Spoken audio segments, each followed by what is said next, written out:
the HRTech is launching an album. I will host for you that launching session. So take it up. Take us through your presentation. Okay, thanks a lot. Let me thank Nelson for actually inviting me over. We had this discussion, I think it was, can I say, I was at a parking lot. You can see my screen? Yes, you can see it. Thanks a lot. Let me thank.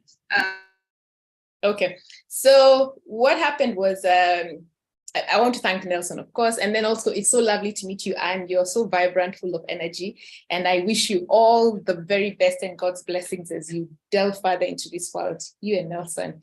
And I think you're giving a great opportunity to people to learn, and I think the world, my hashtag is always learning. I think that's the one thing we do. So yeah, so what I want to do as I introduce myself and introduce the company that I work for is to ask everyone to type in the chat below, what are your expectations today? Just give me 1, 2, 3, 4, 5 words. Don't give me paragraphs. Just tell me what could be your expectations today. And as you're writing down what your expectations will be, I'll spend 1 minute and talk about Profiles International. So Profiles is actually, it's a franchise that we hold from a company called Wiley.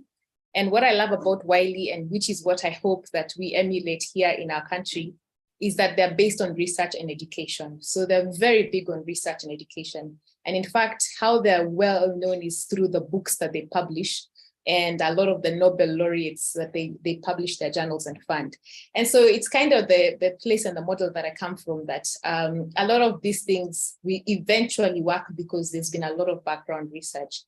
And then we also represent this brand, which I think is the one that's a bit known in the market for emotional intelligence, the Genos emotional intelligence assessments programs, which we deliver to corporates. And then in terms of assessments, we actually do have hiring assessments, our main one being the PXT Select, but we have many others that we do. So we are in the world of digital learning through our partners. We're in the world of emotional intelligence. And about 50% of our business is actually just delivering all manner of assessments. So has anyone typed anything for me at the chat about what their expectations are? Yes, yes, we have quite a number. Uh-huh. Yes. So do I go through them right now? Yeah, sure, please. So we have Coach Richie wanting to know more about themselves. Majority, like Caroline Mwangi, wants to know more on psychometric tests. John wonders why psychometric tests. Then we have Georgette wants to understand more about behavioral science. Then majority of the people who should be given psychometric tests and why psychometric tests in the first place. So that's basically what we have in the chats. Okay, so I hope I will answer some of these questions as we go along, and if not, then we will answer them after. And I know Anne will make sure she holds me accountable to answering them. So what I'm actually going to do today is take you through a very small snippet of actually a course we offer to professionals on understanding the mechanics of psychometrics. Psychometrics over time, like over a long period of time, have been shown to actually contribute to better hiring decisions. And this is largely because, whether we like it or not, we're emotional creatures, yes, emotional intelligence, and we tend to rely on our gut or our instincts, on our feelings a little bit more than we think we do. We may stand up and say we're logical, but when we do the math, we're like, no, we're not really aware of how much we rely on our intuition most of the time. And it could be from many sources. So another thing is that, hiring is not just even for human resource.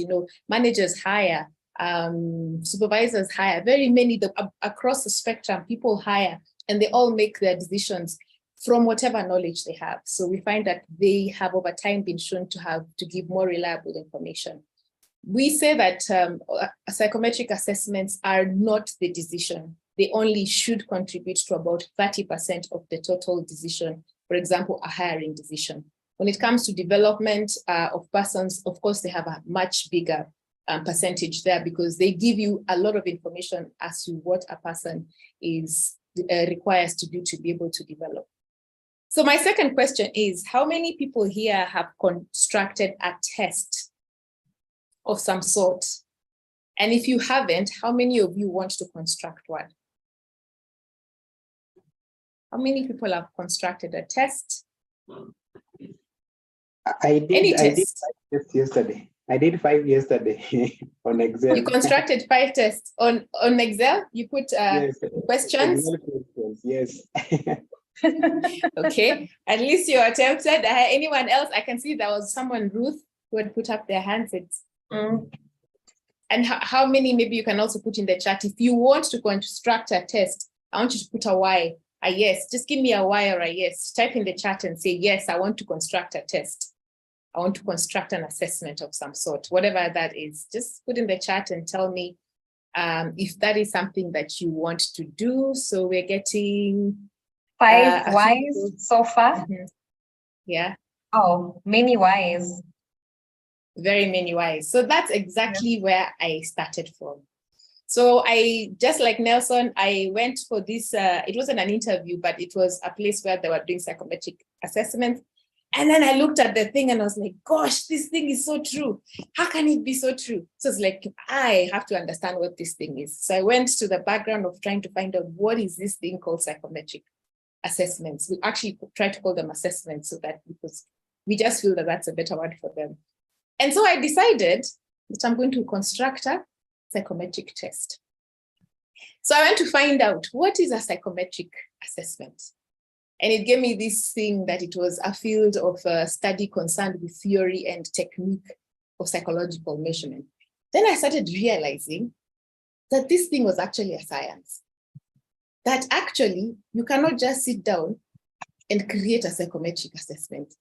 So it actually is somewhere. In fact, if I actually Googled online and saw that there are courses and actually degrees, and there are people who do masters and there are others who do PhD on psychometrics, the creation of assessments. So that took me aback a bit and I was like, oh, okay. So basically it means that I'm going to be studying for a long time to create this thing, but let me see what I can do.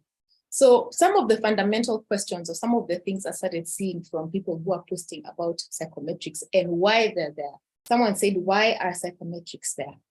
They're just basically to measure diversity. If we were all the same, we wouldn't need psychometric assessments.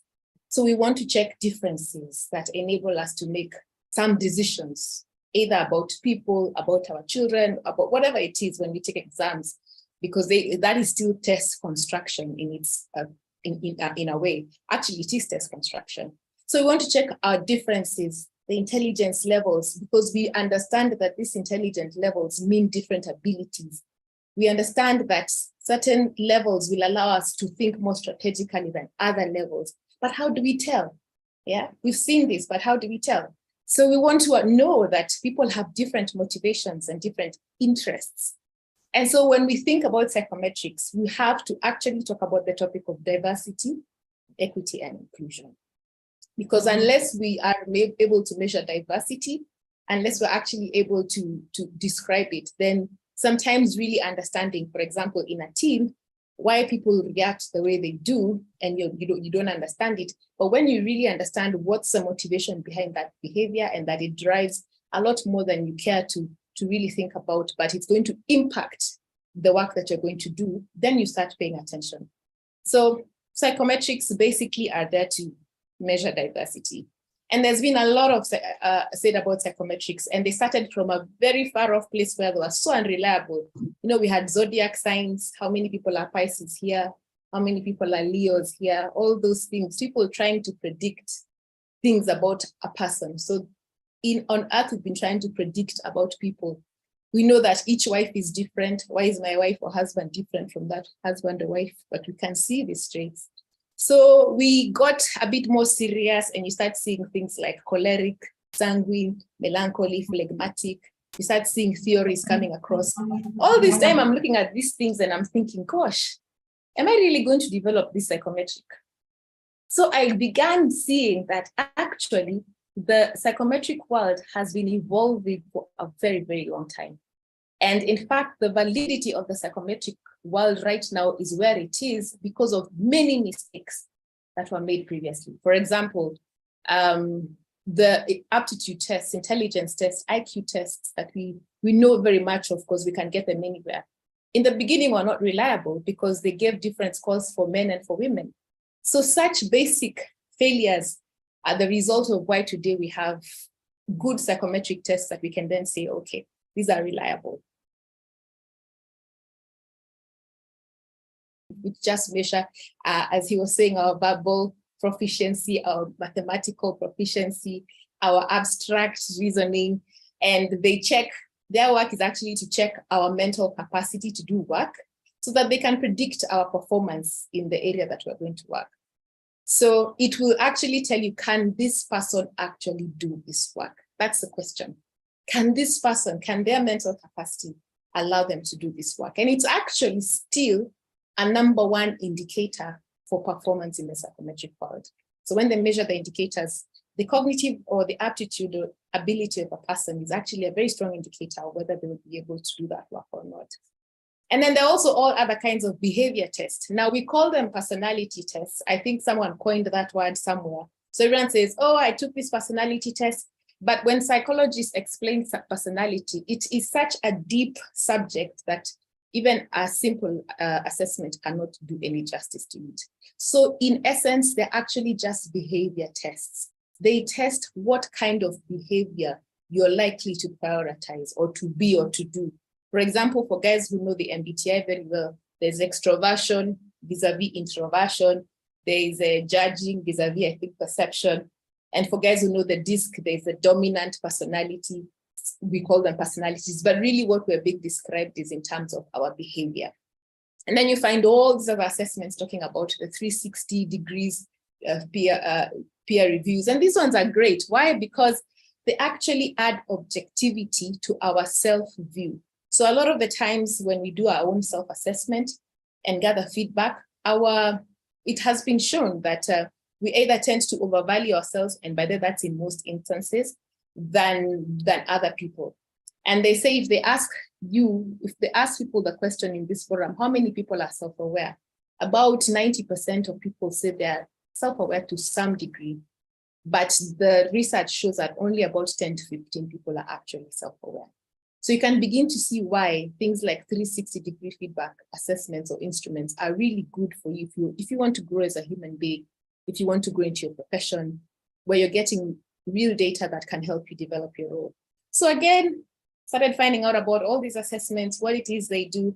So now that begged the question, which psychometric assessment am I then creating in the first place? There's so many. Am I going to do a personality assessment? Am I going to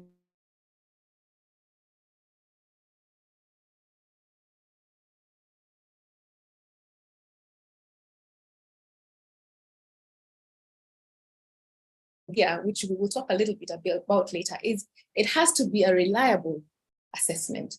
And there are certain coefficients that we use to say that this assessment is reliable. It has to be valid. So what is validity? So you're like, okay, reliable validity. And the third thing that most people miss out on, especially when you're going into something like hiring, or you're going to use that assessment to make some developmental decisions about someone, is that it has to be normed against a general population. What does that mean? It means that it has to have gone through sampling of a typical population, say in statistics, and the results have to have come back, and we have to establish some results are following a certain curve. In statistics, is that bell curve. And because of that, we are seeing that the data is distributed normally or something like that. And when we have that, then we can begin also to start speaking, okay, so when someone says this, they're actually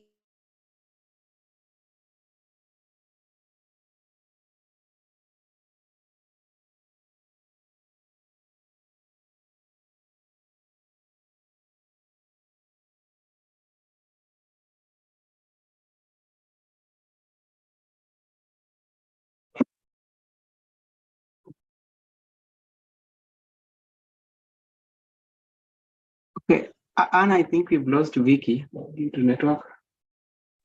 Vicky? Yes, I think she's back. Karibu, Vicky. Yeah, really.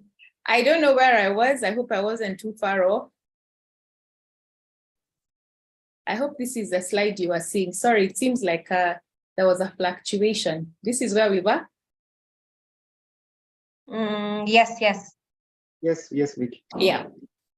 So I was talking about just how many things as a valid instrument has to have before you can call it an instrument that can be used to make any decision.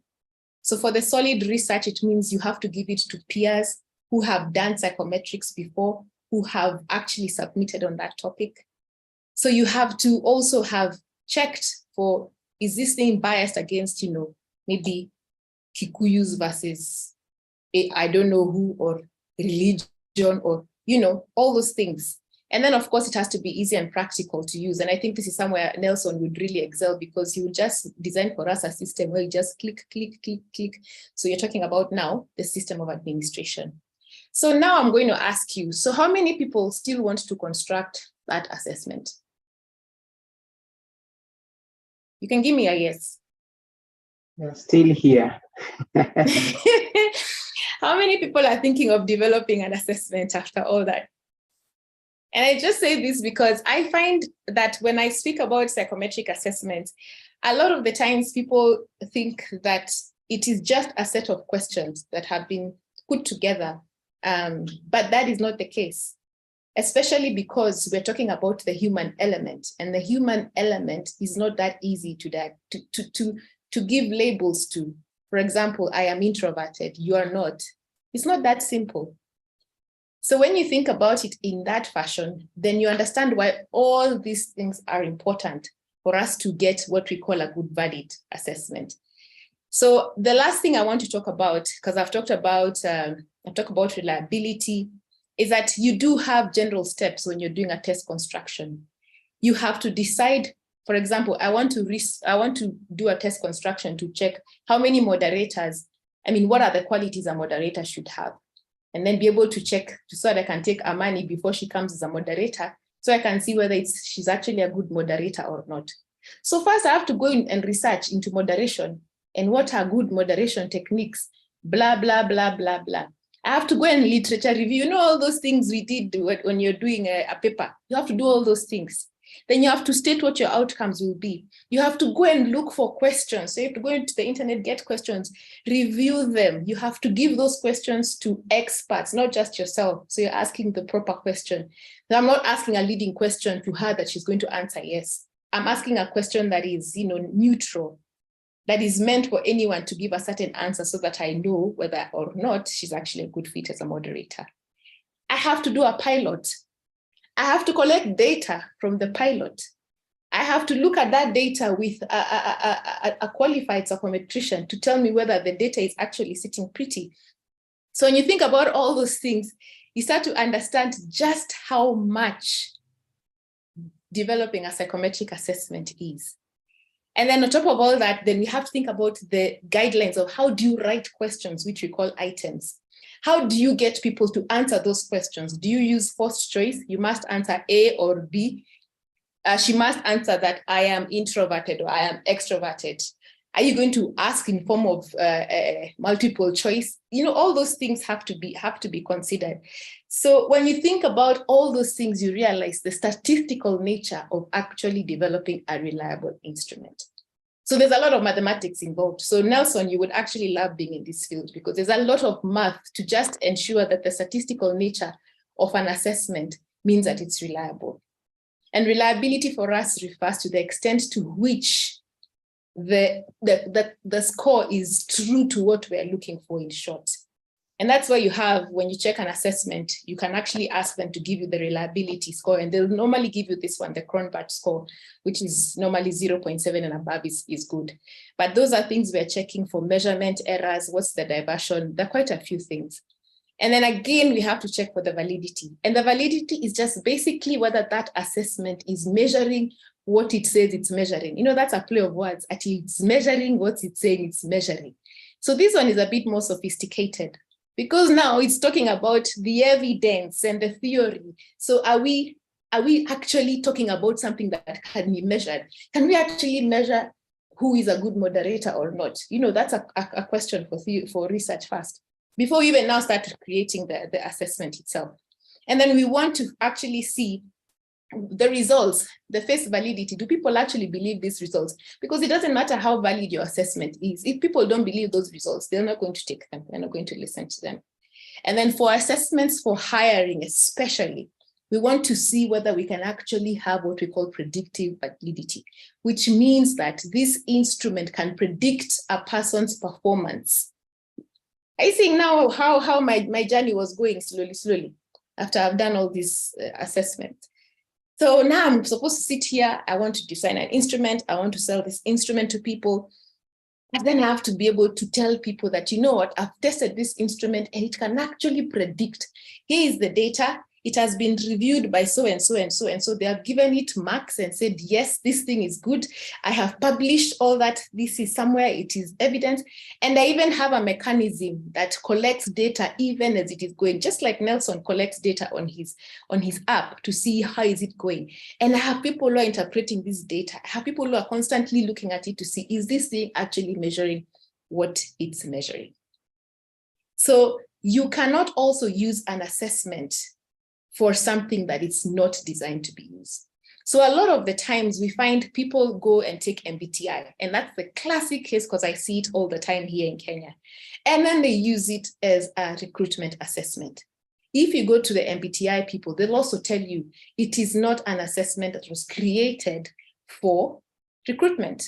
So as much as MBTI has its own validity scores, if you use it for recruitment, it's not valid. There's no validity there because it wasn't designed to be used as an employment, as a recruitment tool. So you must also be able to say that this particular assessment has a proposed use and it will be interpreted in the way that it was intended. So validity has many things. It has scientific things. It also has to do with, are you using the right tool for the right thing? Are you trained to use that tool? For instance, if you develop a psychometric assessment, there are certain things you have to write and there are certain things you have to train people to read. Otherwise, someone comes and says, you know, this is a D, and because they're a D, we know they will fail in this and this and the other. Why? Because they haven't taken the time to understand the psychometric assessment. So because validity is, you know, that thing that's a bit more complex, we find that scores of 0.5 are beneficial, very beneficial. And then between that are likely useful. So depending on budget and things like that and what you're actually measuring, these are the things that you need to look out for.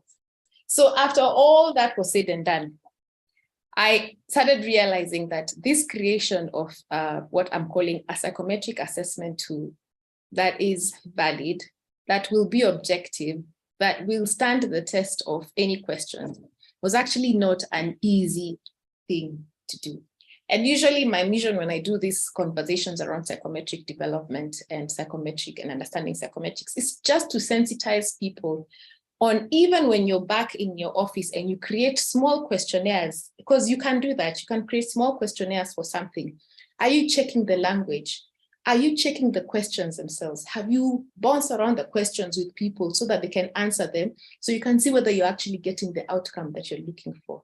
Are you looking at the questions themselves to see whether they're geared towards, I mean, you're already pushing a candidate to answer them in a certain way or not? So even when you're developing small questionnaires, the art of actually developing something that's valid needs a little bit more thought. And it is my hope that after this discussion, then you will be looking at it from a slightly different angle. So to end this, I want to ask this question, and I want you to look at it very keenly. And I want you to look at the question there. We are hiring a sales position, and we want to use an assessment to give us more data for the position. So using this assessment, the 4-quadrant assessment disc, who would be a good fit? Maybe I can make it larger. Can you see it? Yes, we can. I think I want you to look at if we zoom in, we are losing some of the information. Okay. Let's So zoom out a little bit. Yeah. There? There.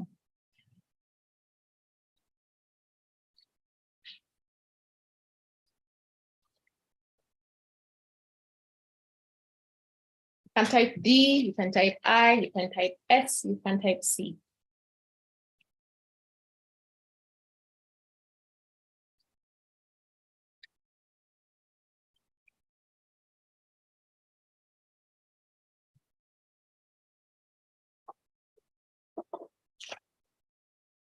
C.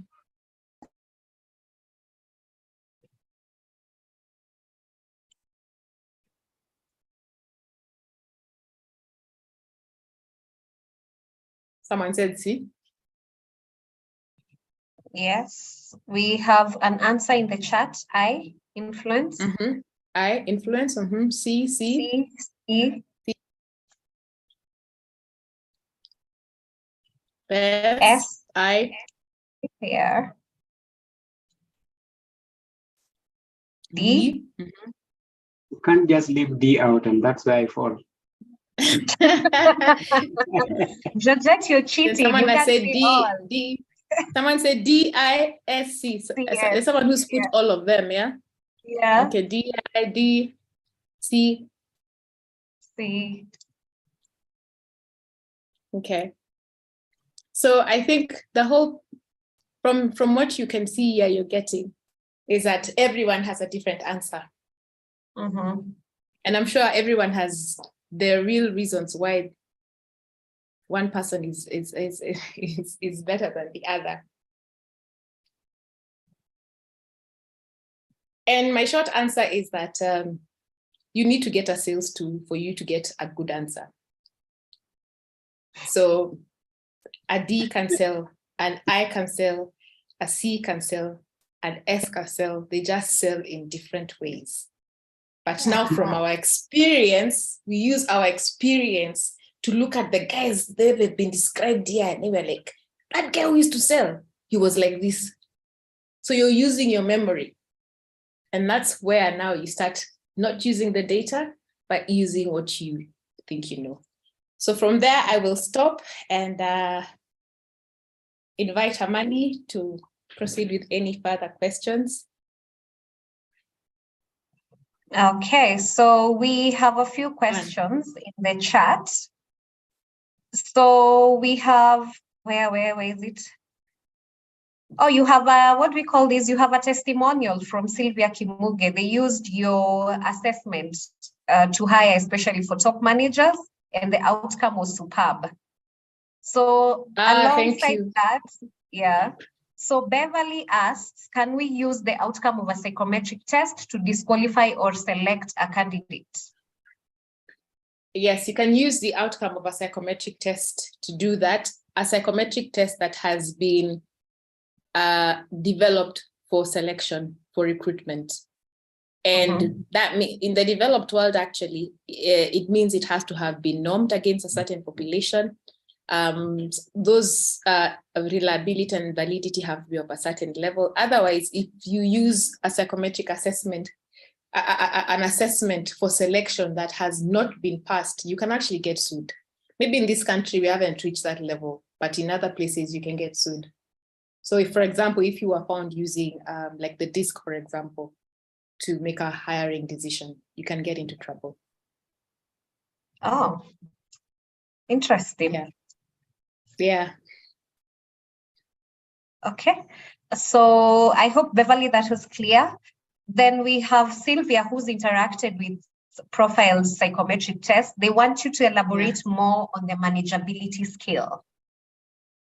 Okay, so Sylvia has interacted with our tool, and there's a scale we call manageability. And so in the workplace, there are certain jobs that will require more compliance than others. So that scale really just measures how strong-willed are you, or how, strong-willed is the right word, vis-a-vis how compliant are you. So basically, how much value do you place on policies and protocols and systems, meaning then that in the organization, you're more likely to mold yourself in the constraints of whatever it is given. So for a selection tool, neither of them is bad. We just really want to know where you fall along that, because there are roles, especially roles that, let's say a claims department, if you get a person whose rules are a suggestion, then it means they're going to bend something. It's in their nature. It's not right or wrong. But you want someone who's more compliant so that they're following everything to the letter. So you look at how does success look like in the roles that are there, because different roles require different characteristics. Whereas in the creative space, you want people who are challenging a lot more of the status quo. So manageability is just about that. It's about the policies in an organization, the protocols that manage the way people fit into an organization, and how you look at that. What's your perception towards that? Okay, Sylvia, I hope that's clear. So Joram, I've seen your questions, and just a brush through, I've noted that Sylvia has answered the majority of them, but in the event you feel that there's one that has particularly been left out, feel free to reach out, even in the chats, and highlight on the same. So Vicky, one question that we can say is the elephant in the room. In Kenya, we have a number of companies which administer these psychometric tests. Do they really use the results from your experience? I feel there's a huge underutilization of psychometrics, but I wouldn't really blame anyone, because as much as people like to feel they know, including myself, we haven't had that much depth of experience with psychometric assessments. About 80% of our hiring is still done the traditional way, and we're still relying a lot on certain methodologies that do not necessarily include a psychometric. But the more we get people using psychometric assessments, the more the need to utilize them starts to appear. So the need will be driven by the market. What I learned when I was really learning about psychometric assessment is the value of a lifetime. A psychometric assessment, when it is used only for recruitment, perceiving the candidates, yeah, that's great value, but there's also a lot of value for that organization to start collecting that data, to start seeing who's actually performing, who's not. That is what we are calling concurrent data, to actually prove to the organization who are we seeing are the guys who are staying here longer. You're actually collecting data that you can use to predict performance in your organization for the future. So those are the most sophisticated uses of a psychometric assessment, and they stop being expensive because you're using them for longer. The second part is that a psychometric assessment is also meant to be a development tool. So one, it's meant to give, actually we say that a psychometric assessment will tell you who the person is and what you need to do with them when they land. So you've seen, yes, this is the person we want. And sometimes even in the psychometric score, they may not be the one that scored the top, but you thought you really gelled. So what are those things that you possibly will need to either give them a mentor or a coach? What are those things that maybe you need to put in the pipeline for the developmental needs? And that way you'll have utilized it for a longer time, and its use and its return on investment becomes very useful. So I would wish to see the day when that really becomes the norm. And it is, it's work in progress. And I'm sure it's through webinars like this and through talking to people in HR like this, they start getting, oh, actually it is true. And I invite me to talk about it at length and just give you the whole breadth of how psychometric assessments can be utilized. Yeah, but we're not there yet. Wow. We are still juggling on whether I should use a psychometric or not. And even doubting how effective can they be. So I agree with you. We need to amplify the voice and on what psychometrics are really are, and what do we tend to benefit, and just demystify the myths surrounding them. And being a moderator, you being the source of the information, challenge to us, yeah? Challenge to you. Yes. So we are looking at another question. I think I'll just do 2 more questions in the interest of. Okay. Gosh, have I dropped off again? No, it's I think it's answered, but before she comes back. Now, Vicky, I just want to, some of us have not seen this, how to even administer, how do they look like? Yeah, in our companies. And now I don't know whether I'll be requesting much, but if you allow, maybe in our next session, or even some maybe two to come, can we have even one part of your sample or your psychometric test? And I know there are various stages. So can we just have one part of it? Then we know how to interpret some of these results that are coming out and all that. Because I remember one time I was speaking with Jen Mutisia and we were discussing now, if someone leaves today and I need to bring in some, if Nelson leaves the company today, and I need to hire someone in his position to manage performance management or systems. So who do I want? Do I want someone who's different from Nelson? Or do I want the exact person as Nelson? So that whenever I administer interviews and all those kind of things or assessments through psychometrics, I'll be looking at someone who will score similarly as to Nelson, just to predict how the performance will look like. So I would request, if possible, because I know now we cannot get into it, but if possible, invite me, I'll come. I will come. But you raised a very good question. You said, do we then get someone exactly like that person to take the role? That's what you asked.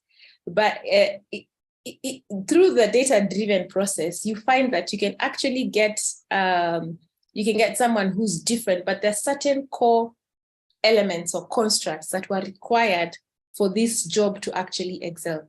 I'll give you an example.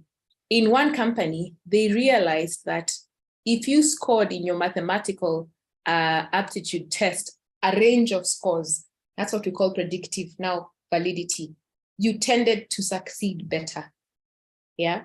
And also in the behavioral scores, there's one or two other scores that they realized if you scored within a certain range, you tended to perform better. So it's not the total person. So this person may come, they're extroverted, they're this, they're the other, it didn't matter. What mattered was certain scores at certain areas. So it's not the total person. So, you don't look at Vicky and you say, this person must smile like Vicky, must talk like Vicky, it's not that. You have to go a bit deeper than that. That's okay. Then I can see a question here from Ruth asking, what is certified criteria cognitive tests? Is it different from psychometric tests? All those are psychometric tests. Psychometric tests cut across cognitive tests, they cut across personality tests. So it's just a different kind of psychometric test. So psychometric test is the term you use to describe tests that are looking at qualities of a person that you can't easily measure. For example, intelligence, it's not like my height. My height, we take a ruler, swap, I'm 6.7. But what's my intelligence? What's my mathematical ability? By looking at me, you can't tell. So you need to develop a certain tool where you can actually administer it and you can tell my level of mathematical ability. So anything to do with those kind of things, whether it's talking about the grammar you don't like, whether it's talking about for me, it's usually the behavioral part. Whether it's talking about motivational interests, some people are more entrepreneurial than others, some people are more creative. How do you test that this person prefers creative activities other than, this person prefers sales activities? Those are things that you need some psychological kind of background or evaluation and questioning. So all psychometric tests are psychometric tests. Okay, just before Anne takes up again, now we've seen this meme going around saying that because all of us are equal, we are going to test you on the first animal to climb the tree. And I also want to remind myself of when I was growing up, I used to hear my elder siblings saying that people used to take it for interview and at a point to find people tying, and they had to be taken to a hotel, restaurant to go and eat. Someone put salt before tasting and all that. Did we say that psychometric test is coming to level the ground for everyone if it's used correctly, even for promotion? Yes. It is actually, it does actually, what it does first, it adds a bit of objectivity, actually not a bit, quite a lot of objectivity, because there are certain questions you have to ask yourself now that you have a certain set of data. it's very expensive to take someone to a restaurant. You just as well use that money on a psychometric assessment. Others are here taken to the golf course. All these you want to observe someone, some of the things that maybe you are not able to tell. Anakasirika haraka. Ama is he irrational, or does he make his decisions quicker than others? So the whole purpose is to give you a breadth of information that will allow you to make a better decision. To your first question about the tree, that is why you have to use a good psychometric assessment. It has to have been normed for the population. That means it is actually testing and giving that sample, that variety, that inclusion. It's allowing everyone to be included when you answer that particular assessment. And that's a very key thing for psychometrics, because remember, we said it's measuring diversity. So we're not saying that climbing a tree is bad, neither are we saying swimming is bad. We're just telling you, if you're looking for someone who will take you across the Indian Ocean, then this psychometric test shows us that these guys are fish. If I make myself clear. Yeah. Okay. Thank you, Nelson, for taking it up while I dropped off. So the final question for the night, Vicky, from what you've presented, psychometrics are good. They are, what do we call this? They are value adds in making our decisions, especially in talent development. It's just how we relate to each other in the workplace. But you can agree with me that there's a lot of myths around it, and not so many people, including our very own Nelson here, so many people wonder why should we do it? So there's no buy-in from candidates as well as employees. So how do we what are some of the strategies we can use in our capacity as HR professionals to make psychometric tests embraced? So education. So well done to what you're doing here, because you have to change your minds by understanding. A lot of the times it's because we're not understanding. Two is that we have to stop the habit. I was telling someone, it's good practice to actually tell someone you're going to go through a psychometric evaluation and tell them what it will measure. And actually tell them, by the way, after you finish, you will get your results. Yeah. And it is actually good for both me and you to go, because you might also figure out, that actually this job is not for you, so it can be a win-win in both situations. But a lot of the times the experience around the psychometrics is this, some secret thing. You're going to go through an assessment. Then, as some people call us and say, are you sure you can't find those questions online? I'm like, our business is assessments. If you could find the questions everywhere, then we'd be out of business globally. So, so it's about, I want to catch these people. But if you as an employer first send that message to you and you keep sending it to the people who are coming in, send them their results, not the results of obviously for the interview, but they're all psychometric assessments have a candidate result, which just gives a narrative of who they are. You don't have to see the actual. So that would help. That would really help in terms of removing the stigma. And then last but not least, one of the things I had Nelson say, and which I used to say as well, is that you fail a psychometric assessment. I rather say that you are not a good fit, because that makes a lot more sense. Yeah, people, have I lost? Am I still there? Yes, you are. Okay, so I was just saying, I'd rather you say you're a good fit, because just like you said, it's more that I'm a swimmer, not a climber of trees. If I got that job, we would both be very frustrated. You're wondering why I'm not climbing trees, and that's your JD. For example, one of the things we find is someone comes and tells you, me, I'm a people person, I love people, I'm a team player.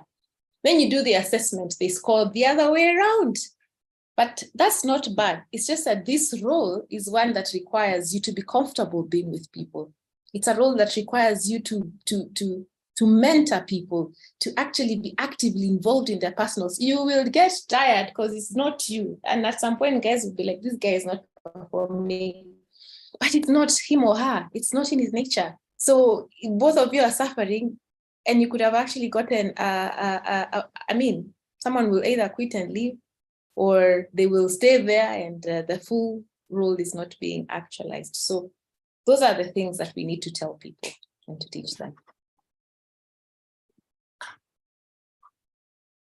Am I still there? You know, I keep thinking perhaps I've dropped out.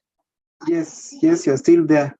Yes, and thank you for giving me hope that I didn't fail. Actually, now I was just not for that. And many of us who have been given feedback that they have failed. So just know that you're not fit for those jobs, and we are going to struggle with those guys. So we are okay. Now you're okay. You're okay. Yeah, thank you for the affirmation. Now I'm just asking this so that Bahati can come back. That in HR we have a problem in sending feedback to candidates after interviews. So in your field of psychology and all that, can you get to set a psychometric test so that you can test HRs who will be giving feedback and will not give feedback, so that actually we are saying that when you hire this person, our branding as HR will change, and we run it across and know. Is it something that you can also do on psychometrics? You can, but I will take it back to Richard Magoma. He said when we started this thing that I want to be self-aware. And I think we should start from that point of self-awareness. A lot of times we get thrown into a role, a job, and it requires a lot of in-depth review of ourselves, our habits. What are the strengths we bring? What will make us excel in this role? What will challenge us? But we don't get to do that because you get in, push, go, fire, higher. And then you're just there. And it's really hard to look at yourself when you're busy externalizing everything that's around you. So it's rather than even use the psychometric assessment just to check at which HR is better, because everyone can actually do a good job if they have an interest in doing human resource. It's more to administer the assessment, help people really understand what am I bringing to this role? What are the areas I'm going to challenge that are going to challenge me? Who are my allies in those areas? For example, me, I know for a fact that I don't like details. Before that, me, I used to say I was everything. I was a go-getter. I loved details, like, I was Miss Perfect. Until I started realizing, and I got my assessment, I said, no, this thing is not true. Me, I like details. But then I started observing myself and the kind of work I'm going towards and the kinds of things that I'm loving. And I realized my ally is that person there who actually crosses the T's. In fact, sometimes they annoy me because they do it a bit too much. But that's my best ally. So we can't be everything, but if we collaborate, we can actually be everything.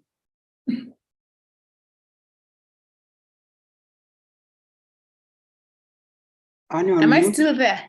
You're always here with us. Anya, on mute. Yes, you are. So, hey, the chat is on fire. And yet we are past our time. So the very last question. So what is the ideal timing for psychometric tests in the talent acquisition process? Must it always be last? That's usually a question of two things. One is budget. So how much budget have you allocated in a year towards psychometric assessments? And then also two, the quality of hires you're getting. So the more close quality, then the more you need psychometric assessments to give you more information. If there's diverse, in terms of technical ability, then possibly the less. So I think a short answer is it's really dependent on the person hiring. Ideally, you should have the information for psychometrics before you interview because it gives you more information or data when you're going to interview. But sometimes it's not always possible to get that kind of information or to spend that kind of money. Okay. So I think, ladies and gentlemen, in the interest of time, going through just the chats, majority of the questions have been answered. And yeah, it's safe to end the Q&A and the presentation session as at that point. Allow me to pass sincere gratitude to all of you for just choosing to stay on, all the 90 plus of you, and also to you, Vicky. You have really made psychometric look so easy. and doable. And personally, I've taken the challenge. Yes, I typed yes, that I want to develop it. And yes, I will develop it. And I will say, yes, Vicky pushed me to develop it and also just put more thought to it. So thank you so much for being as amazing and selfless in your knowledge and your wisdom. So you will quickly type for us your contacts in the chat so that we can have them. And yes, ladies and gentlemen, I have been your moderator for the day, Anne Bahati. Thank you so much for keeping me company. Thank you so much for being engaging and interactive. So back to you, Nelson, to remind us on who the sponsors were and to close for us the session. Thank you so much. Okay, thank you very much, Vicky. I think I've learned more, and I want to believe that I've not then enriched my potential, because I think I need to do more and also get to be a guru in this field. So I am happy you've challenged us, and now we'll be able to follow into the footsteps and as HR build proper psychometric tests and assessment that can actually help and well thought of. Sometimes we go into interviews and someone asks you that, I'm going to interview a HR assistant, what questions should I ask them? It shows how unprepared and researched questions people are going to be asked that we cannot even emphasize even from our side. So I want to thank you very much. I want to thank Bahati for taking us through the session as a moderator, and also all of us who have been attending these sessions to learn. It's giving me hope that I'm not learning by myself, but we are learning, most of us at the same time. And we are recording this. And I can see Fanuel Nyaga, my good friend, is also here. I know he's an auditor. And yeah, as we move forward, we might find that someday we'll also bring auditing into HR, and what systems are we using to audit. So I want to request Vicky, and again, I want to say, because someone has just come into my chat in WhatsApp, I didn't want to do it here, and saying that we need to see the tech part of it. So the tech part of it is still coming. As you've just heard, we don't build technology without data. So first, have you researched very well? Do you know what do you want to ask the test question, so that when now you are administering, when now you are analyzing, then the technology now comes in. Now, where do we administer this, so that you don't have people writing on paper and then you transfer the data into, so from data collection point, how are we doing it? So Vicky will be coming back. I'll discuss with her on side, and I will request her to come and at least show us again the administration bit of it. And possible, I will try and analyze for you if I'm allowed to. So our sponsors, we want to thank WorkPay, who is a system provider, HR system provider, and they provide an end-to-end HR systems in our today's world. We have got HRMates, a HR system also, FinClock, and HR Analytics app, which is available on Play Store. Lastly, we are having Paragon People Solution that you can also go into, you can also check and find out in terms of your HR consulting. And lastly, our S&ONs, a company that is prompting us to do more and more of these sessions. So I'm challenged day by day, and I now welcome that we are now not only talking about Kenya when we discuss about HR tech. We've gone out of East Africa, we are now within Africa, and we have even people joining from other continents. So we need to open up our mind. It's a global village, and learn. So if we are able to bring in speakers that are also from other ends, please let's welcome them so that we can actually open up our minds and learn more. The roles are nowadays becoming cross-border, and we are actually looking forward to getting those jobs wherever they are, and we do them from the comfort of our homes. So thank you all, and I want to wish you a good night. See you next Thursday, or anytime within the week when something good comes. And we only have 2 sessions. The next session we'll be having other awards related to our top learners. So keep on learning with us, and we'll be able to award those top learners, because we also have to show. Last time we gave out airtime, and we paid for training in another person's training, that they go and learn more, not only on systems, but other HR knowledge. So you never know what's coming up. Thank you very much. I appreciate.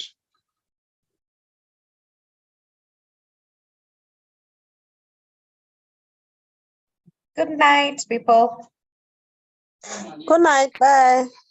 Good night. Good night. Good night. Bye. Bye. I forgot about Good night. Good night. Thanks, everyone.